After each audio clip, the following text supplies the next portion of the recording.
As fotos são capazes de eternizar momentos para sempre em nossas lembranças. Isso tanto para o bem como para o mal. Hoje nós vamos ver algumas imagens reais e as histórias assustadoras por trás delas.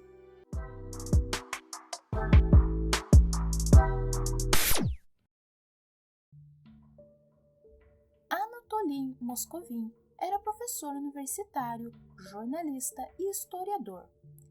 Mas mesmo sendo um morador da Rússia respeitado, ele mantinha um hobby assustador que chocou a todos quando foi descoberto.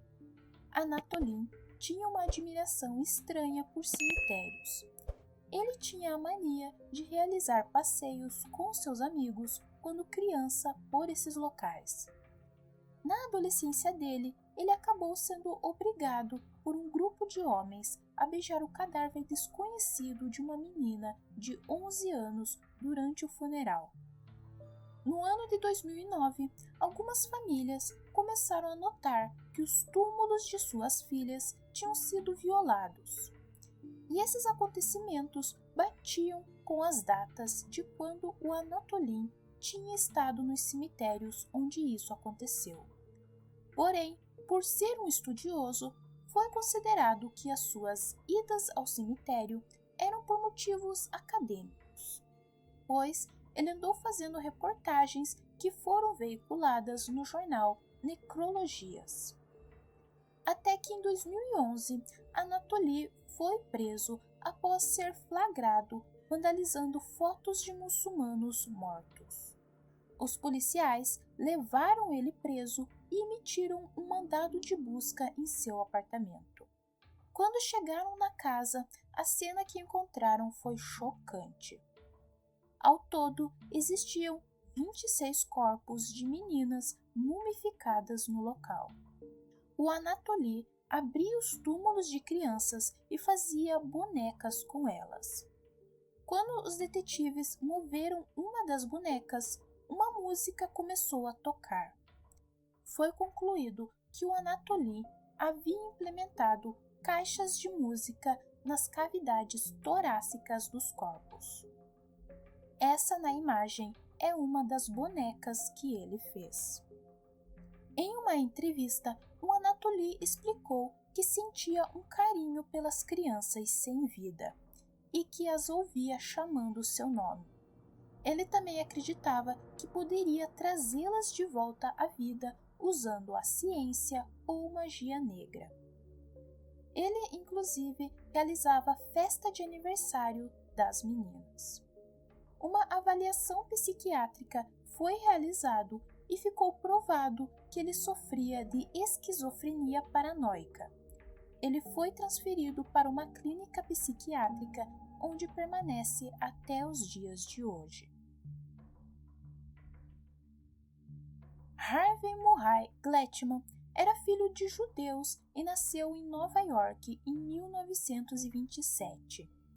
Ele tinha uma grande obsessão por cordas e, quando era adolescente, foi preso por ter amarrado um estudante e praticado abusos. Nessa época, ele acabou sendo preso diversas vezes.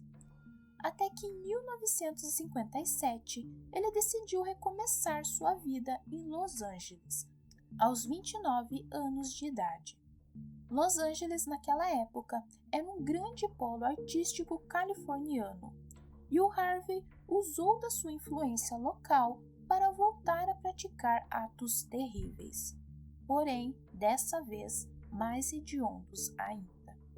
Usando o nome fictício de Johnny Glynn, ele colocou um anúncio no jornal local procurando modelos para uma sessão de fotos.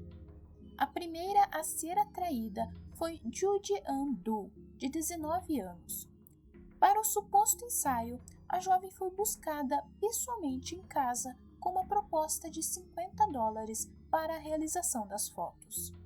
Sem nenhuma desconfiança, a Judy foi até o apartamento do Harvey e, em seguida, foi rendida.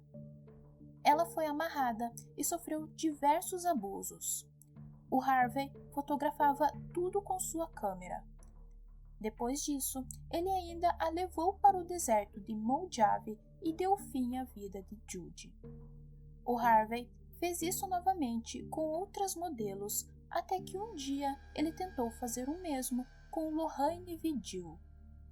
A Lorraine conseguiu escapar e foi através dela que o Harvey finalmente foi preso. Na frente dos policiais, ele demonstrou tranquilidade e assumiu o que fez.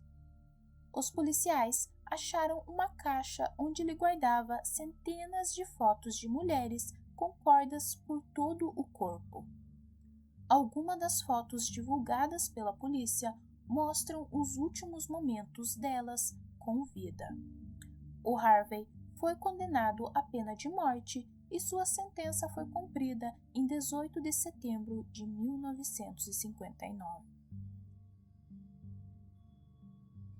Nascido em 10 de maio de 1955, Mark David Chapman era um jovem que bebia muito e que tinha várias obsessões. Ele gostava muito de artes, livros e música, principalmente da banda Os Beatles.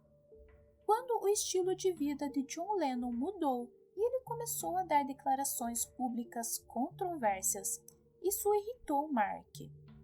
Ele odiava quando via o cantor dizendo que a banda era mais popular que Jesus. Algumas canções do cantor estrela do rock também diziam que ele não acreditava em Jesus e na Bíblia. Até que no dia 8 de dezembro de 1970, o Mark esperou o cantor no edifício Dakota. Quando o John Lennon e sua esposa Yoko deixaram o local depois de uma gravação em estúdio, o Mark pediu um autógrafo de John. O fotógrafo amador Paul Goreski fotografou a cena desse momento. Essa imagem é a última do John Lennon com vida, ao lado de quem mais tarde acabaria com ele. Naquele mesmo dia, mais tarde, John Lennon e Yoko voltaram para casa. E enquanto caminhavam em direção ao edifício, o Mark tirou sua arma e disparou 5 tiros em direção ao artista. O John Lennon foi levado ao hospital, mas foi declarado sem vida logo quando chegou. O artista era dono de muitas canções famosas e atingiu o auge da fama quando ainda fazia parte do quarteto mais famoso do rock. Quando questionado, o Mark disse que ele queria a fama a qualquer custo e que sabia que dessa forma conseguiria.